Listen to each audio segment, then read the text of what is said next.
L'air stérile du centre médical Saint-Augustin portait une froideur qui n'avait rien à voir avec la température. Les machines émettaient un bip régulier à côté du lit d'Émilie, un métronome obsédant de vie fragile. Son visage, pâle et meurtri, était à peine reconnaissable sous le masque à oxygène et les bandages. Gérald se tenait au pied du lit, les mains dans les poches de son costume noir sur mesure, son visage sculpté dans un masque de chagrin fin. Mais à l'intérieur, il comptait déjà les dollars, visualisant la conférence de presse où il annoncerait son engagement à poursuivre l'héritage de son père. Il se pencha près d'elle, murmurant doucement comme s'il consolait une sœur mourante. « Ça va aller maintenant, Émilie. Lâche prise. » L'infirmière derrière lui ajusta la poche de perfusion sans le regarder, ignorant le venin qui imprégnait sa voix. En quittant la chambre pour le couloir, le téléphone de Gérald vibra. C'était l'avocat de la famille, Monsieur Hutchkin. Gérald n'hésita pas, pressant le téléphone contre son oreille. Il parla d'un ton bas et sec. « Je veux que tout l'héritage soit transféré. Tout. Les terres, les propriétés, les actions, les comptes offshore, tout. Elle ne passera pas midi. Je m'assurerai qu'elle soit morte d'ici là. » Il mit fin à l'appel d'un mouvement du pouce, un petit sourire se formant sur ses lèvres. Mais derrière lui, juste devant la porte de la chambre, se tenait Grace, sa cousine.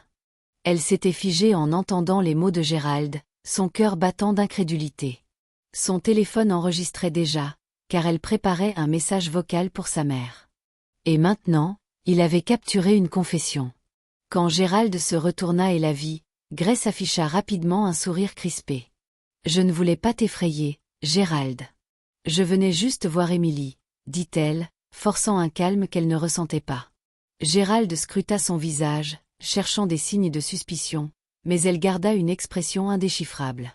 « D'accord, » répondit-il, froid et sec. « Elle n'aura probablement plus besoin de visite longtemps. » Dès que Gérald passa devant elle et disparut dans le couloir, Grace passa à l'action. Elle retourna précipitamment dans la chambre et verrouilla la porte derrière elle. « Émilie, tiens bon, » murmura-t-elle, serrant la main inconsciente de sa cousine. Puis elle se tourna vers l'infirmière de garde. « Elle doit être transférée maintenant. Peu importe comment. Appelez qui vous devez. Un hôpital privé.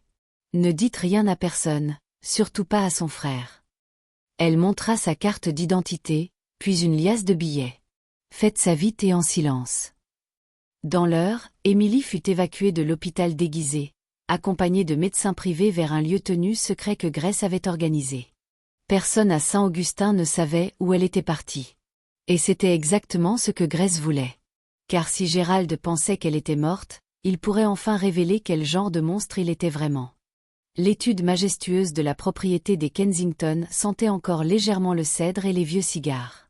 Gérald se tenait devant les imposantes étagères de livres, fixant le portrait de son défunt père, Richard Kensington, magnate milliardaire, géant de l'immobilier et philanthrope. L'homme qui avait bâti un empire de rien, qui avait dit un jour « La famille, c'est tout, et tout ce que je possède va à la mienne. » Gérald serra la mâchoire alors que ces mots résonnaient dans son esprit. Tout, avait dit son père. Mais de manière égale.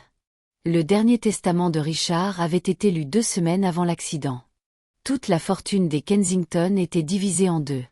Moitié pour Gérald, moitié pour Émilie. Cela avait été la goutte d'eau pour Gérald. J'ai dirigé l'entreprise. J'étais celui qui restait à tes côtés.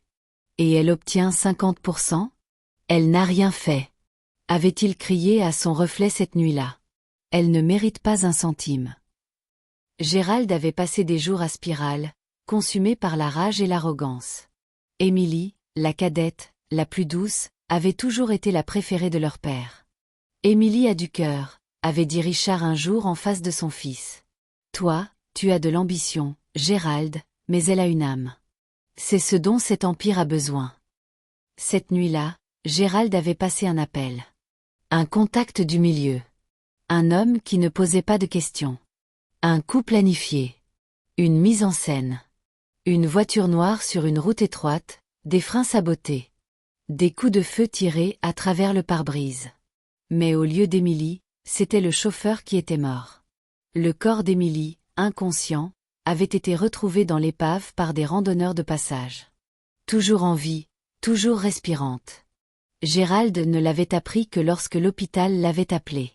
Sa rage avait été silencieuse ce jour-là, mais Grace, elle, avait tout entendu, et maintenant elle avait la preuve. « Je ne comprends pas », dit M. Hutchkin quelques jours plus tard alors que Gérald se tenait dans son bureau, agitant des papiers. « L'héritage ne peut pas être transféré sans le décès légal d'Emily. »« Elle est mourante », aboya Gérald, frappant du poing sur le bureau en acajou. « Traumatisme crânien, machine qui la maintienne en vie. Quelle différence !» Hutchkin haussa un sourcil, peu convaincu. « J'ai besoin de son certificat de décès avant que quoi que ce soit puisse être transféré entièrement. » Jusque-là, les actifs restent gelés. Les yeux de Gérald s'assombrirent. « Alors, dégèle ma moitié. Je m'occuperai du reste. » Hutchkin soupira. « Gérald, je sais ce que vous essayez de faire, mais je serai très prudent à partir de maintenant. Tout laisse une trace. » Gérald plissa les yeux. « Cette trace s'arrêtera bientôt, » dit-il de manière inquiétante avant de sortir. Mais il ignorait que la véritable trace avait déjà commencé, avec Grace et un seul enregistrement qui pourrait détruire tout ce qu'il pensait avoir gagné.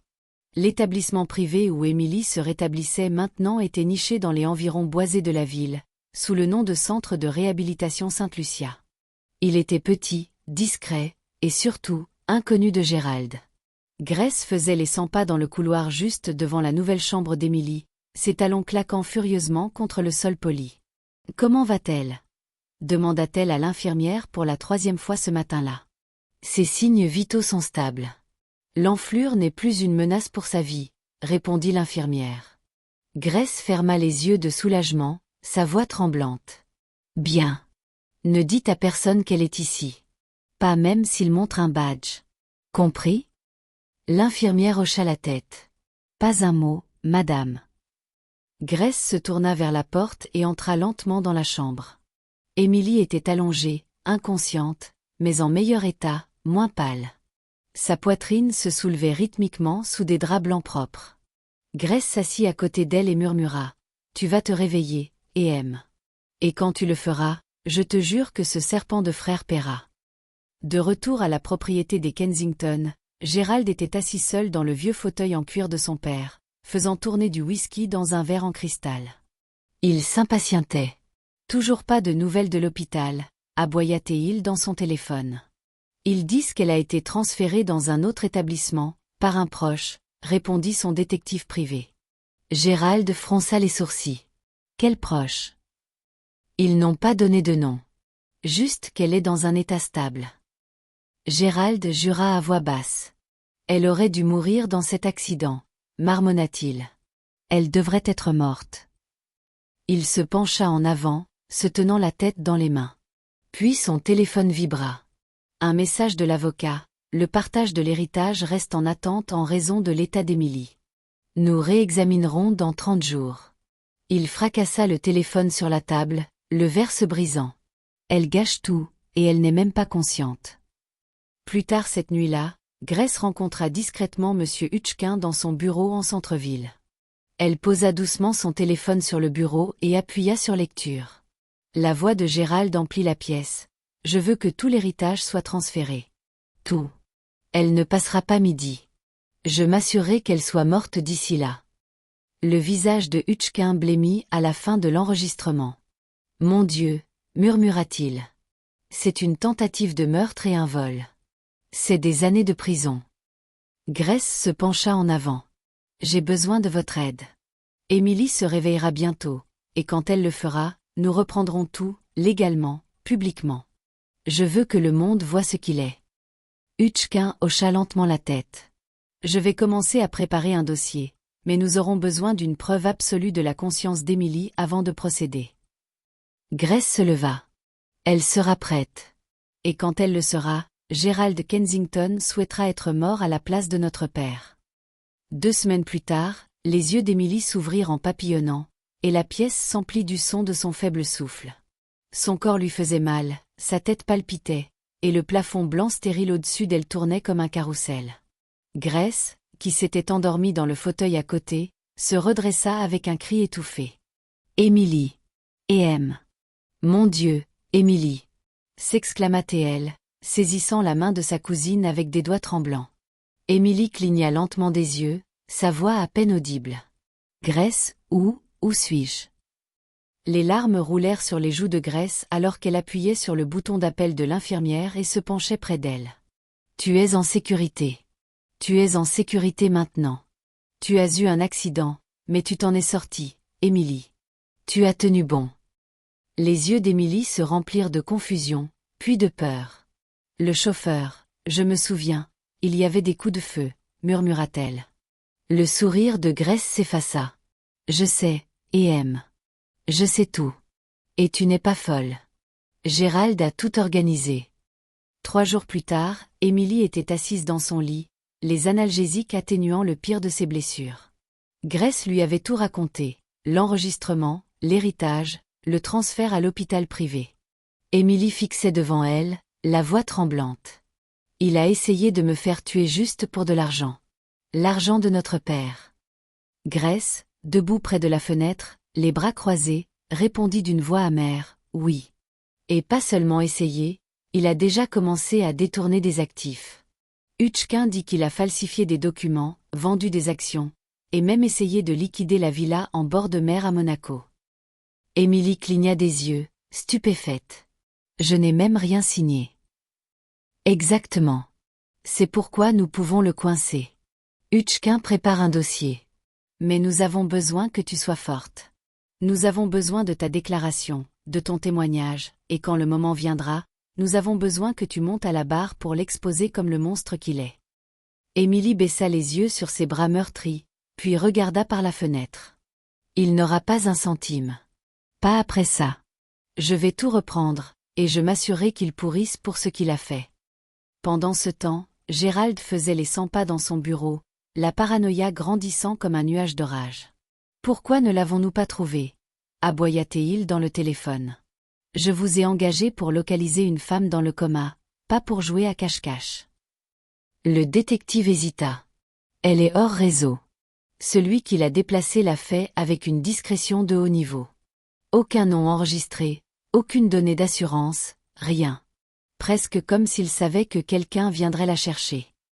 Gérald raccrocha violemment et se dirigea vers le cabinet à liqueurs. Grace, siffla-t-il. Ça doit être Grace. Il fixa son reflet dans la vitre du cabinet. Si elle sait, si elle a entendu ce que j'ai dit. Il se versa un verre, mais ne put le porter à ses lèvres. Il savait que quelque chose se défaisait. Ce qu'il ignorait, c'est que le premier fil avait déjà été tiré, et ce n'était qu'une question de temps avant que tout le tissu de sa tromperie ne s'effondre. Le bourdonnement discret des machines médicales résonnait encore légèrement aux oreilles d'Émilie alors qu'elle se tenait debout pour la première fois depuis des semaines, ses jambes faibles mais stables. Grace la soutenait, ses mains fermes sous le coude d'Émilie. « Tu te débrouilles bien », l'encouragea-t-elle. La mâchoire d'Émilie était serrée. « J'en ai marre de rester allongée. Je veux récupérer ma vie, Grace. Je veux tout ce qu'il a essayé de me prendre. » Grace hocha la tête solennellement. « Tu le feras. Hutchkin a déjà préparé les documents pour l'injonction. Une fois qu'il aura confirmé ta capacité mentale et physique, nous pourrons geler toutes les transactions illégales que Gérald a initiées. » Les yeux d'Émilie s'enflammaient. Il a tiré une balle dans ma direction. Il m'a regardé souffrir. Et maintenant, il est là dehors à siroter du vin avec mon nom sur des actes et des comptes qui n'étaient jamais les siens.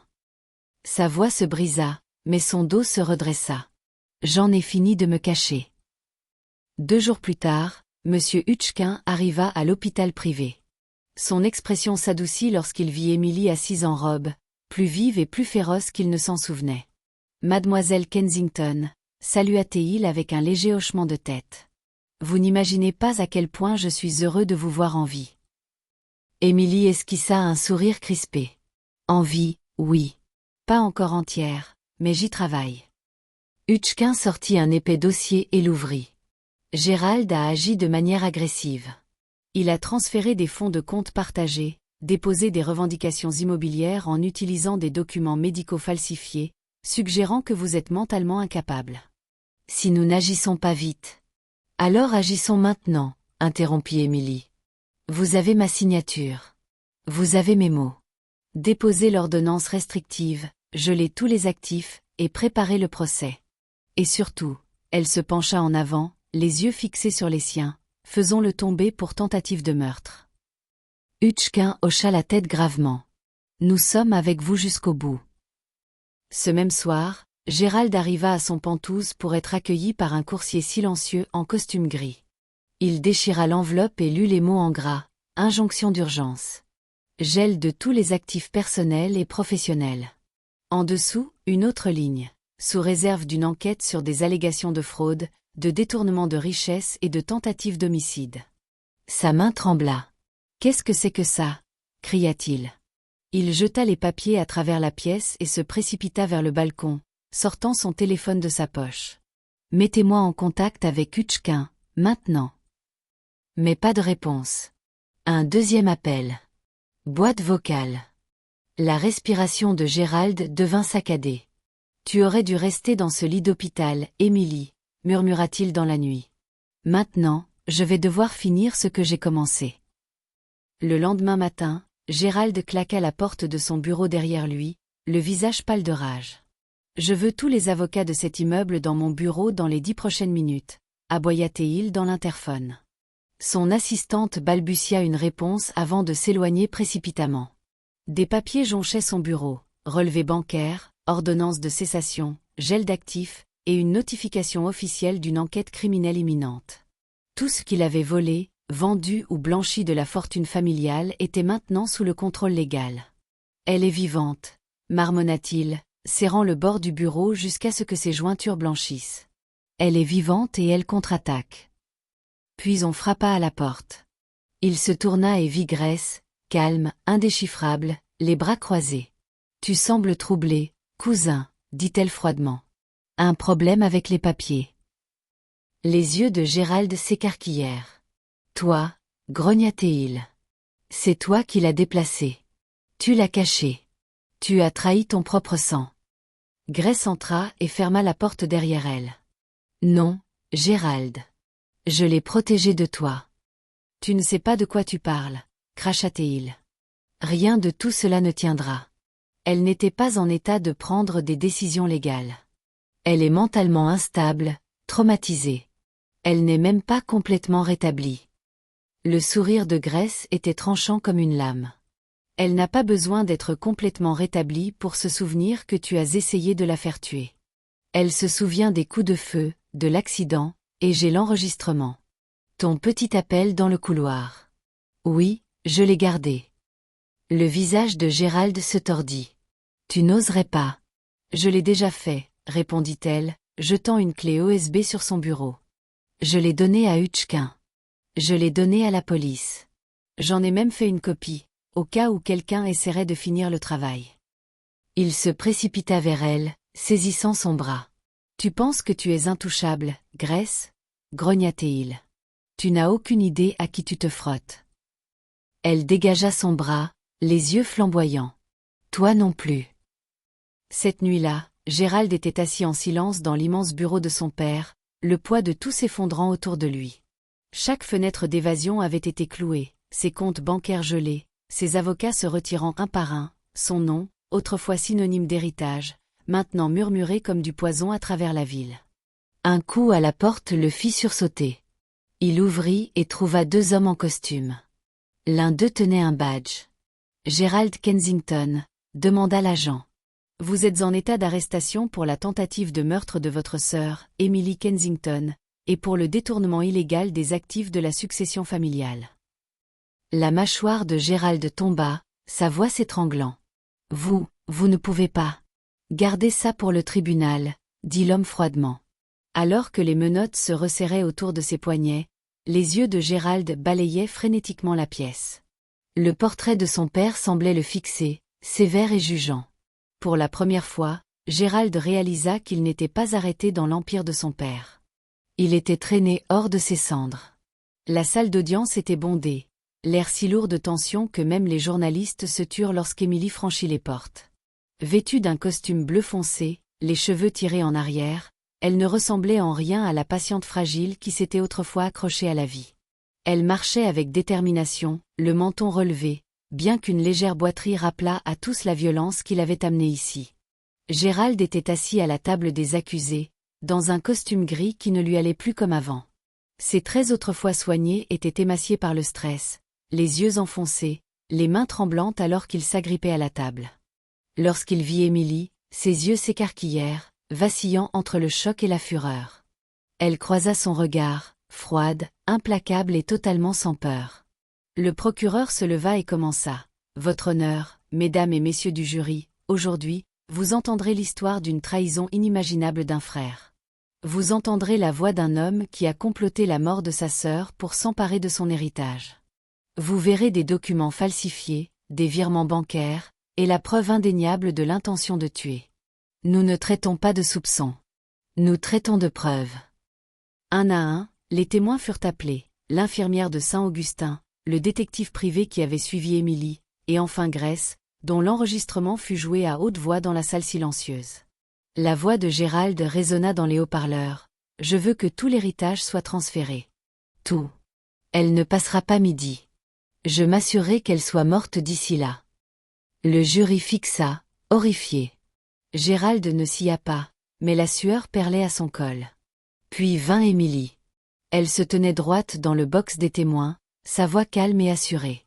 « J'aimais mon frère, dit-elle. Je lui faisais confiance. Je pensais que nous porterions l'héritage de notre père ensemble. Mais au lieu de cela, il m'a vu comme un obstacle, une cible. Je me souviens des coups de feu. Je me souviens de l'accident. Je me souviens de m'être réveillé et d'avoir souhaité que cela m'ait tué, car cela aurait fait moins mal que de connaître la vérité. » Sa voix trembla légèrement, mais elle se redressa. Il voulait ma mort parce que j'étais gênante, parce que la cupidité avait rongé le peu d'âme qu'il lui restait.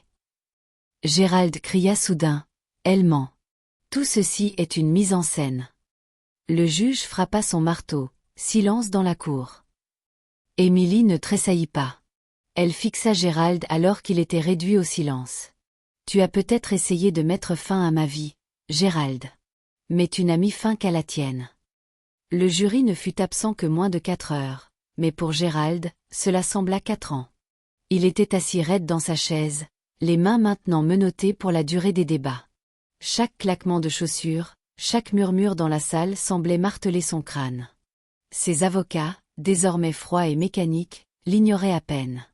De l'autre côté de la salle, Émilie était assise, flanquée de Grèce et de M. Hutchkin.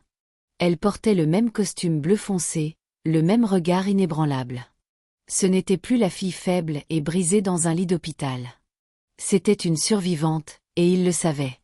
Il grinça des dents alors que le président du jury se levait. « Nous, le jury, déclarons l'accusé Gérald Kensington coupable de tous les chefs d'accusation. Tentative de meurtre, conspiration pour fraude, détournement illégal de la succession et falsification de documents. » Gérald se figea. Il avait imaginé la victoire, imaginé Émilie morte et ses comptes pleins. Maintenant, tout ce qu'il avait était l'écho du mot « coupable », résonnant dans ses oreilles comme une malédiction du juge venu des cieux. Le marteau s'abattit comme le dernier clou dans son cercueil. La salle explosa. Les journalistes se précipitèrent. Émilie ferma les yeux alors que Grèce tendit la main pour serrer la sienne. Plus tard ce soir-là, alors que Gérald était conduit à travers les couloirs arrière du tribunal, menotté, une caméra le captura en train de ricaner à la foule. « Elle n'est rien sans le nom de mon père, » cracha-t-il, la voix pleine de venin. « Elle n'est rien sans moi. » Mais personne ne tressaillit. Personne ne répondit. Les caméras ne s'attardèrent pas sur son éclat. Elles zoomèrent sur Émilie, qui se tenait calmement sur les marches du tribunal. La presse l'entoura, les micros et les questions lancées comme des fléchettes. « Mademoiselle Kensington, avez-vous une déclaration ?» Elle marqua une pause. « Oui, dit-elle clairement. Mon frère a essayé de m'effacer de ma propre vie. Mais je suis toujours là, et ce qu'il a volé, je le reprends. Pas seulement les actifs, mais le nom qu'il a terni. Kensington signifie quelque chose à nouveau, et il n'en fera pas partie. » Grèce se tenait fièrement à ses côtés, et Hutchkin hocha subtilement la tête depuis l'arrière. La justice avait été rendue en cours, mais Émilie savait que les blessures plus profondes prendraient plus de temps à guérir. Gérald n'avait pas seulement essayé de la tuer, Il avait profané la confiance de leur père, leur lien familial, et cette trahison la hantrait pour toujours, même s'il pourrissait derrière les barreaux. Cette nuit-là, Émilie retourna à la propriété de son père. Le personnel l'accueillit discrètement avec des sourires doux et des têtes baissées. Sa vieille chambre était restée intacte, encore tapissée de livres d'enfance et de photos de jours meilleurs. Elle s'assit dans le bureau de son père, fixant son portrait au-dessus de la cheminée. « Je l'ai fait, papa », murmura-t-elle, des larmes roulant lentement sur ses joues. « Il a essayé de détruire tout ce que tu as construit, mais j'ai tenu bon pour toi, pour moi. » Elle versa un verre du scotch préféré de son père et le posa sur le bureau à côté du fauteuil en cuir, comme il le faisait après de longues journées. « J'espère que tu es fier de moi », ajouta-t-elle doucement, puis quitta la pièce, le feu crépitant derrière elle. Dehors, la ville continuait son cours. Mais à l'intérieur du manoir des Kensington, la paix était revenue. Pour la première fois depuis longtemps.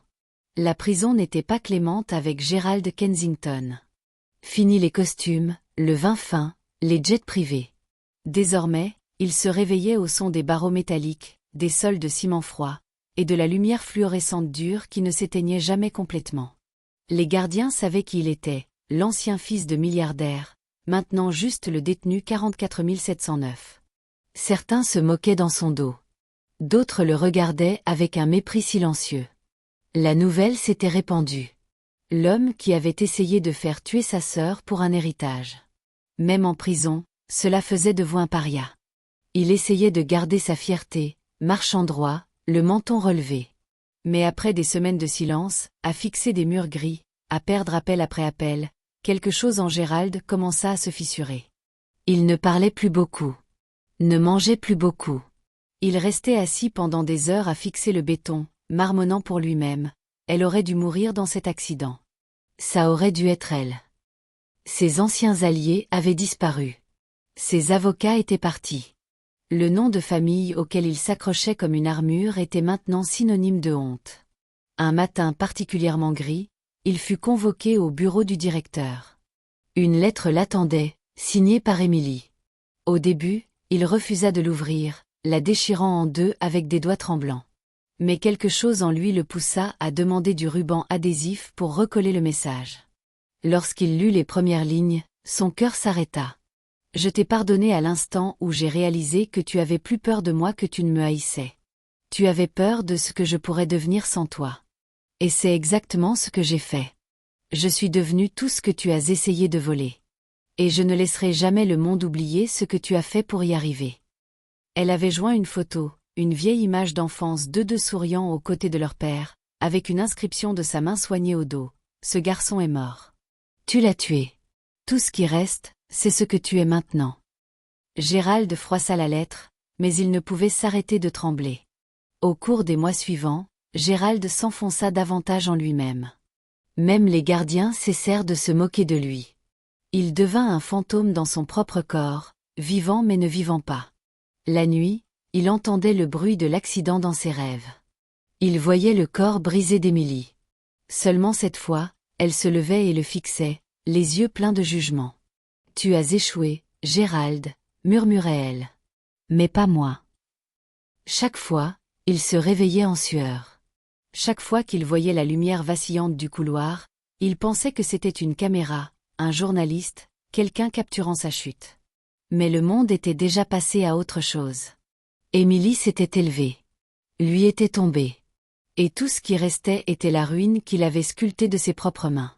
Un an plus tard, la Fondation Kensington organisa son premier gala sous la direction pleine et entière d'Émilie. La salle de bal scintillait de lustre, de rire et de musique, une célébration de renouveau, de renaissance et de but. Émilie traversait la foule avec grâce, vêtue de satin blanc, plus jamais ombragée par la tragédie. Grace se tenait à ses côtés comme toujours, fière et radieuse. « Regarde ça », dit Grace, balayant la main dans la pièce. « Ton père serait tellement fier. » Émilie sourit doucement. Il a toujours voulu ça. Un héritage familial qui redonne, pas qui prend. L'événement était rempli de donateurs, de philanthropes et de bénéficiaires du nouveau projet de logement social d'Émilie. Le même projet que Gérald avait autrefois qualifié de gaspillage d'investissement. Elle l'avait renommé le programme de renouveau Richard Kensington, un symbole de tout ce que Gérald avait essayé de brûler, maintenant s'élevant en pleine flamme. À mi-chemin de la soirée, Monsieur Hutchkin s'approcha d'elle avec un verre de champagne. « 1 an, dit-il chaleureusement. Vous avez reconstruit plus en 12 mois que la plupart ne le font en une vie. » Émilie accepta le verre et hocha la tête. « Et pas seulement la fondation. Moi aussi. » Elle regarda autour d'elle les invités joyeux, les bannières avec le nom de son père, la chaleur dans la pièce qui n'existait pas lorsque Gérald la dirigeait. « Je ne vais pas mentir, Monsieur Hutchkin. Certaines nuits, je le ressens encore. La trahison, l'accident, la voix dans l'obscurité me disant que j'ai failli mourir pour de l'argent. » Il posa doucement une main sur son épaule. « Mais vous ne l'avez pas fait. Et maintenant, vous vivez pour bien plus. » Elle leva son verre à l'héritage, non par le sang, mais par l'intégrité. Tout autour d'elle, le tintement des verres faisait écho à ces mots. Alors que le gala touchait à sa fin, Émilie sortit dans la nuit calme. Les lumières de la ville scintillaient, et une brise fraîche dansait autour d'elle. Elle leva les yeux vers les étoiles, les mains jointes devant elle, les yeux réfléchissants. « Il aurait pu se tenir à mes côtés, » murmura-t-elle au vent. « Nous aurions pu tout faire ensemble. » Mais le silence lui rappela que Gérald avait fait son choix. Elle avait fait le sien. Il était maintenant derrière les barreaux, prisonnier de sa cupidité. Elle, en revanche, s'était relevée des cendres de la trahison avec force et vision. Ses cicatrices restaient, mais elles ne saignaient plus. Elles étaient des rappels, des preuves qu'aussi profonde que soit une coupure, elle ne peut tuer l'âme à moins que vous ne la laissiez faire. Et Émilie ne l'avait jamais laissé faire.